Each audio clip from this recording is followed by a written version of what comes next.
Welcome to UO Today. I'm Paul Pepis, Director of the Oregon Humanities Center.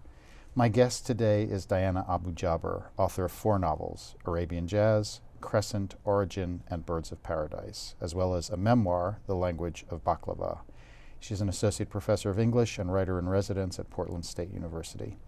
Abu Jaber was a keynote author in Our Daily Bread, Women's Stories of Food and Resilience, the 4th annual Northwest Women's Writers Symposium, held May 7th to 9th, 2015.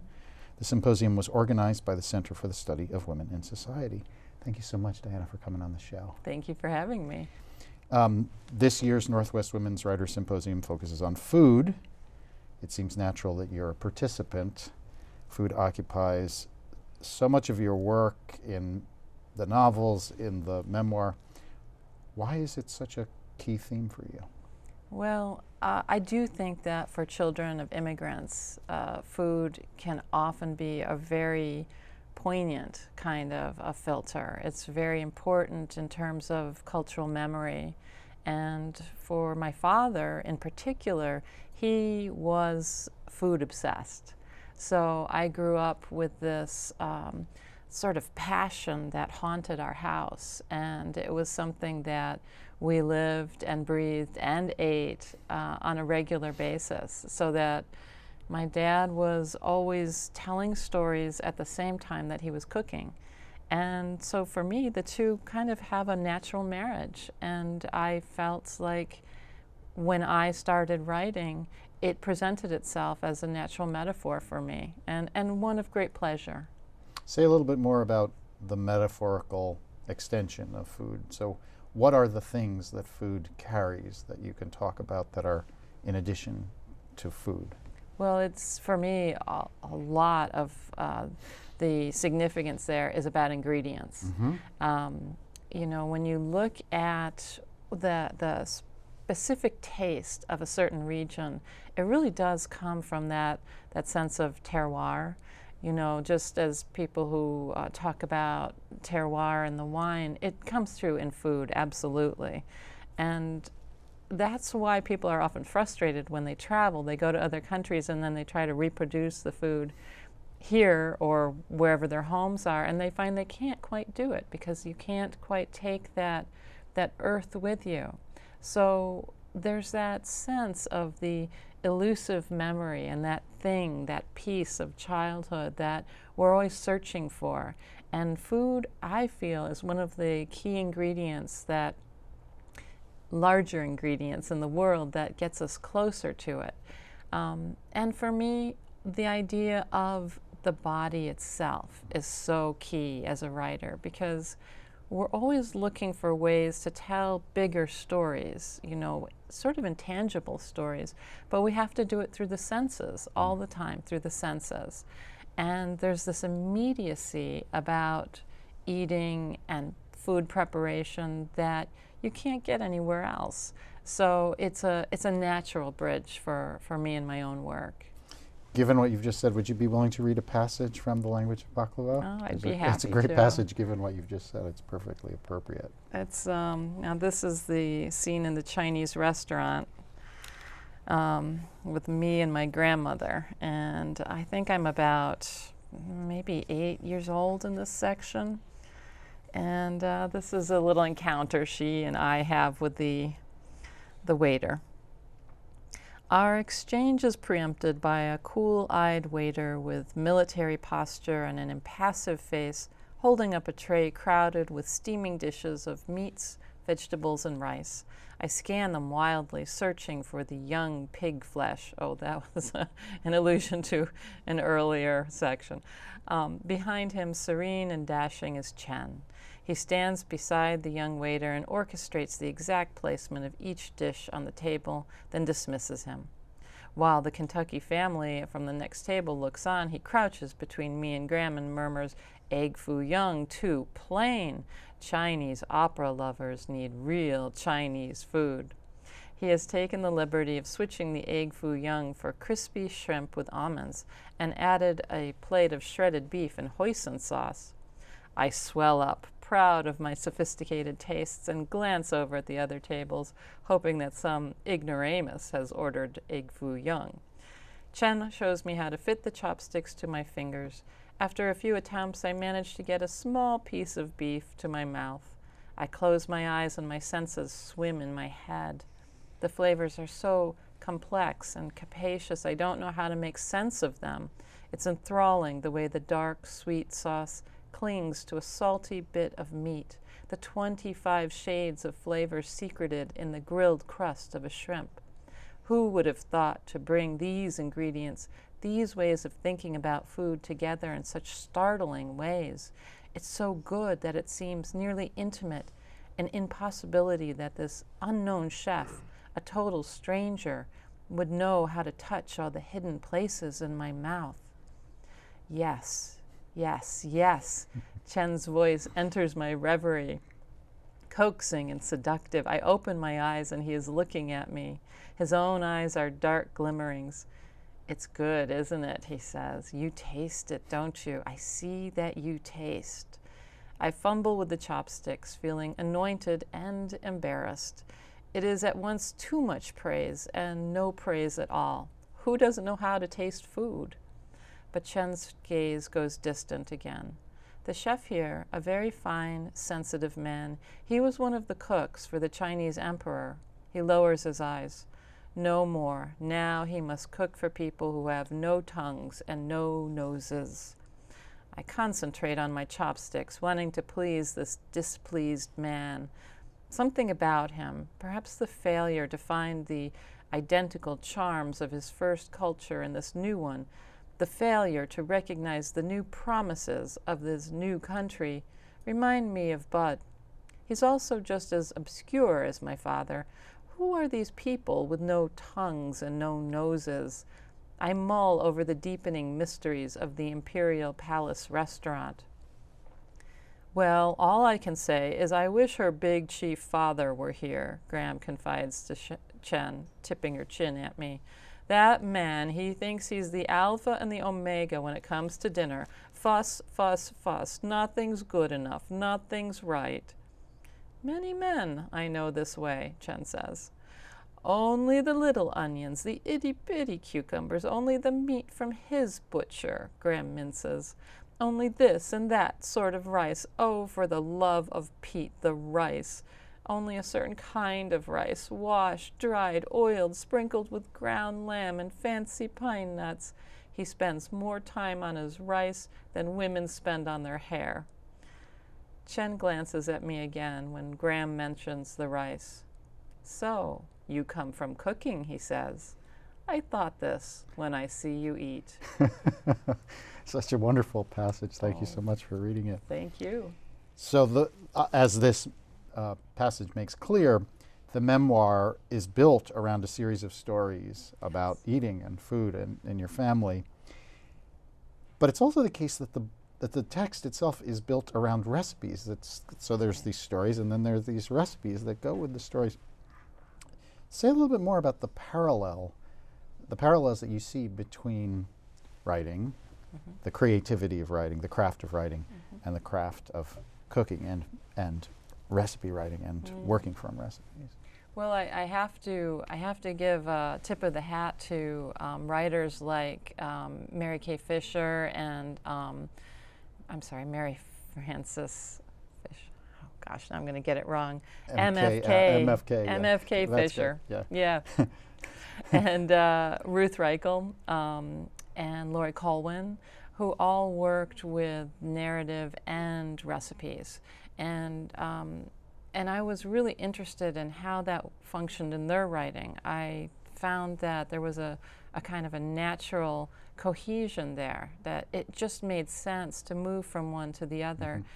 I think in part there's this immediacy about recipes, that it lifts you out of that dream world, if you will, of the narrative, whether it's fiction or nonfiction, and takes you right into the pragmatic world, the workaday world of now we're going to put something together and these are the steps to do it. By the same token, I love recipe writing and I love reading them and simply thinking about them as their own art form. Because I do feel like they mirror so much of the process of writing books. the use of structure, the outline, the movement from beginning to middle to hopefully a happy outcome. So I have a kind of a natural affinity for recipes, and I think a lot of people who are interested in food have echoed this sentiment that they'll read cookbooks in the same way that they'll read novels. So for me, it was just a kind of a gesture to that bigger world, though the world that's not necessarily about writers and art, but about getting in the kitchen and doing the actual stuff. I love the idea of the recipe as its own literary genre. That's a great concept. Yeah, it's real, you know. You are most celebrated for your fiction writing. Most of what you have written are works of fiction. There are 2 works of fiction that you've written since this book was published. How is it different writing fiction than writing a memoir? Oh gosh, it's shockingly different, actually. And I was very hubristic. I thought that all I had to do was, sit down and the stories would come tumbling out and it would all be dandy and it would just structure itself the way a really easy novel would. I didn't even think it was going to be as hard as writing a novel. Well, so that was my comeuppance. I found it incredibly difficult, in part because fiction, you get to stand behind the rubric of character and the imaginary world.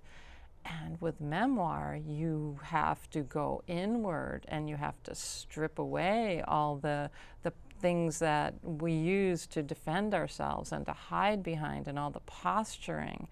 And you really have to lay it out there on the table, which these are all the reasons that I became a fiction writer, so I didn't have to lay it all on the table. And it took me literally years to write this book because I kept writing slightly veiled versions of it in which I tried to pull my punches, and it was my agent who kept sending it back to me saying, tell me the truth, tell me the truth, tell me the truth. And eventually she wore me down, and talking to other relatives about it and getting kind of permission in a way that I never would have had to even consider with writing fiction. So very different. How did your relatives respond when the book was done? Did they like it, or was it that's much too complicated a question? It's a big question. It's a big question. A big family and a big question. Many of them were delighted by it, and I am eternally grateful to those people who showed support and love, and there were many of them. And then there were many others who didn't feel quite the same way. But it was interesting. The people who were, let's say, indignant or a little bit affronted, they found ways into the narrative that I never would have even imagined. People thought that characters who were about others were about them. Yes. Interesting. Yeah. One uncle in particular was very upset because he accused me of referring to him as the upside-down uncle because he conflated a metaphor about the upside-down tureen with his character. Never even intended it, but it was cause for a big family tribunal, and we had to sit down and we had to clear the air, and my father was upset that maybe I was calling the uncle upside down. I don't even know what that means, but it was a big deal. And I thought there were much worse things about certain uncles in this book that never even caused anyone to bat an eyelash. So there you go. Fascinating. Yeah. So food is one of the central themes of your work. Identity is another, or maybe the other. Yes. It's already been implied by what you've said, but you're from an Arab American family. Your father's from Jordan. Your mother's Irish, German, Catholic American. Yes. Talk a little bit about the challenges and also the richness of that hybrid or a double cultural identity that you have.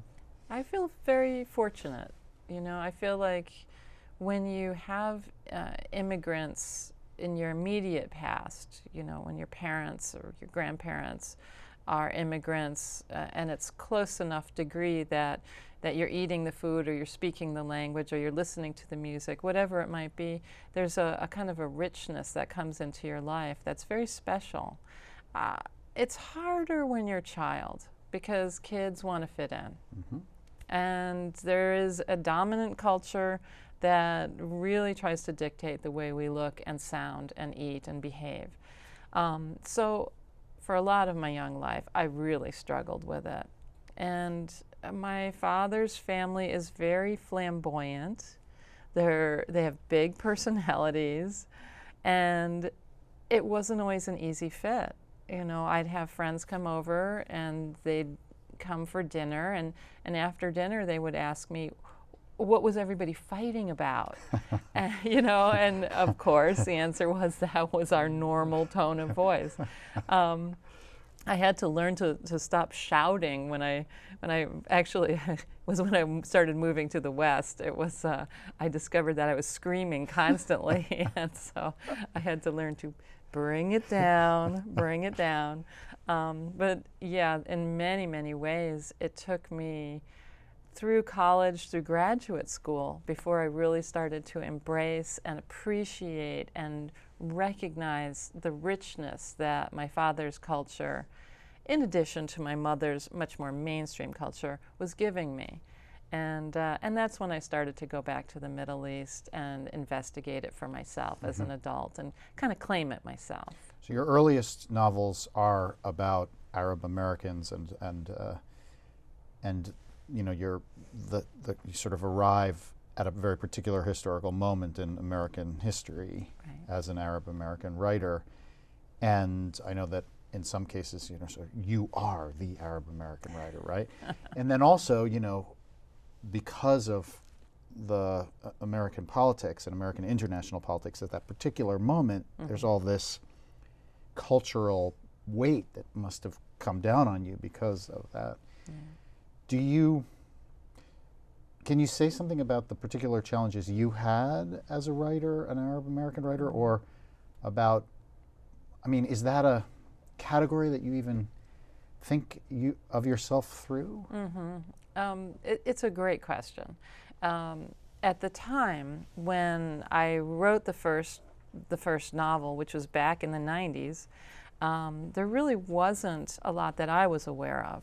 I have since discovered, yes, there were several Arab Americans writing in this country, publishing their work, but that's not what was on my curriculum. That's not what I was studying in school. So a large part of the challenge for me was breaking through the idea of what was worthy of being told, what story was literary, you know, and recognizing my own experience as something that maybe somebody else might be interested in. So right there, I was stopped by what I was reading and studying in school. And I think that has a very chilling effect on a lot of young writers. If we don't recognize ourselves in the mainstream, we don't get to take that next step often.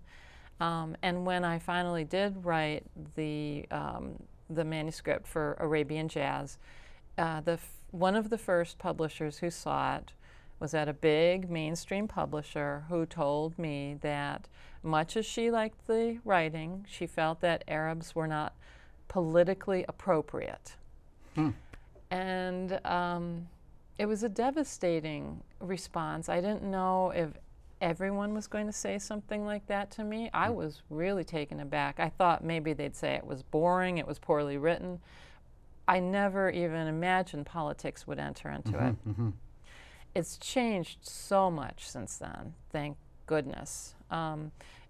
So many more Arab Americans, people from the Middle East, people from all developing countries entering the mainstream and their voices breaking through. So it completely has changed the game. For my own sense of identity and how I see myself, it shifts a lot. And and I prefer to think of myself kind of as a multinational writer, because my home and my identity really are within the United States. And even within the United States, I move between Oregon and Florida. So I have this nomadic existence. My daughter, she's adopted, and she's very multicultural, multiracial. My husband is from different cultures, and I feel that within my immediate life, it's extremely complicated. And so even a tag like Arab American doesn't quite fit in terms of my own comfort level anymore. I'd like to paint on a broader canvas, let's say. I want all of it, I'm proud of all of it, and I want the biggest canvas I can get. So what you say about biggest canvas obviously is relevant to the style or the genres in which you write, because you are also a writer who tries new things in each of your works. And your novel Origin is a crime thriller. That's it's right. the first crime thriller. And it's fascinating, I think, for a reader who knows your work, because there are these concerns that recur in all the works. Yes. And this one is really interesting. It's definitely a book about identity, and one of the mysteries is the mystery of the central character's identity and her origin. What led you to the genre of the thriller? Where did that come from? That came from Florida. That's where that came from. That came from Florida. You know, that culture is all about genre. You go to any kind of book conference or festival in Florida, and it's all about crime writers, thrillers, suspense. And I was, I was on a number of these panels, and I was just seeing these people doing this work and thinking they are having a blast. They are just having a great time.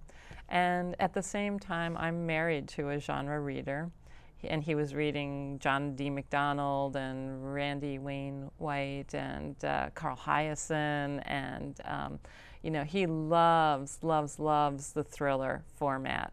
So yeah, I started to think about it, and I found I had a kind of affinity for it myself, that I like suspense. I like being led through a page turner, the idea of a nail-biting, sort of scary, intense narrative. All those things really speak to me. And I see that even as a child, I was fascinated by Edgar Allan Poe and the possibilities of really dark, suspenseful horror. So it was kind of a natural move for me, and I'll probably continue with it in some form or other. Do you think Lena will be back? She may well be back. I have many different ideas I've been cooking up for that character. Have you thought about experimenting with other popular genre forms, science fiction, young adult, or, the one I'm most interested in asking about is, because your daughter is 6 years old, have you thought about writing a children's book? Oh, yes, I have. The next book is actually going to be a follow-up to The Language of Baklava. It's another memoir called Life Without a Recipe. So right there, I'm back into the nonfiction genre. And then after that, I have a tween book coming out. It's going to be called Silver World. And it is a young-ish, adult-ish fantasy. And it has an Arab American element to it, but it's really a young fantasy book. And then I just started work on a real kids book, in my daughter's age range, around 6 to 9 or so. And it's a blast. It's so much fun. That one I haven't sold yet or really taken out, but I'm just enjoying the ride, trying it out. When I read interviews of you often say, I'm a disorganized writer. I don't have a lot of discipline. I'm not one of those people that gets up at 9 a.m. and writes all day. But boy, you're productive. It sounds like you got 3 books going on. I'm impressed. Well, you got to keep something in the hopper. You always have to keep something cooking on the burners. And if it's fun, you don't feel like you're working. Yeah. Oh, that's wonderful. Yeah. Arabian Jazz and Origin are set in your native upstate New York. Birds of Paradise, the most recent novel, is set in Miami, where you live part of the time, as you said. Yes. First, say a little bit about the significance of place for you in your writing. I mean, clearly place is really also a really important part. It is. It's huge. That is something that I've always been interested in other writers. I spend a lot of time studying, reading James Joyce and Willa Cather, and a number of writers who were really centered in, focused on place as it gives them identity. And for me, that question of place is so pointed because coming from a nomadic background, quite literally, my father's family is Bedouin originally. The idea of having a set place, a location that you can derive identity from is so interesting to me, and it's a little bit elusive. I grew up moving around a lot because my parents moved us, and as an adult, I am continuing to move, even though I don't want to. I still seem to be compelled to do so. So it is an obsession of mine, and I'm always interested in seeing what characters make of it. When I move them, when I challenge their place, when I examine questions of what it means to have a home, I'm very envious of people who seem to have a clear sense of where they belong in the world. And I feel like that's kind of what a lot of us are searching for. We have just about 1 minute left, so I have one last question. Oh, yes. You lived part of the time in Portland, Oregon. So here we are in Eugene, and yes. we look at Portland and it's like, wow, that's a place filled. I mean, we've got some crazy people in Eugene, but that place, Portland. Is Portland going to be a setting for one of your books in the future? Have you thought about it? Gosh, I keep trying. Ah. It's very interesting. I don't know why it's eluding me. I have set several books in Portland and then they move elsewhere. So there's something that is resisting me about Portland. Maybe it's because I'm still too close to it and I need more of the creative distance, but not yet. Someday, maybe. Fascinating. Yeah. Well, Diana, I want to thank you so much for taking the time to speak with us today, and wish you luck this weekend at the conference. I've been speaking with author Diana Abu-Jaber. She was a keynote author in Our Daily Bread: Women's Stories of Food and Resilience, the 4th annual Northwest Women's Writers Symposium, held on May 7th to May 9th, 2015. The symposium was organized by the Center for the Study of Women in Society. Thanks so much for watching.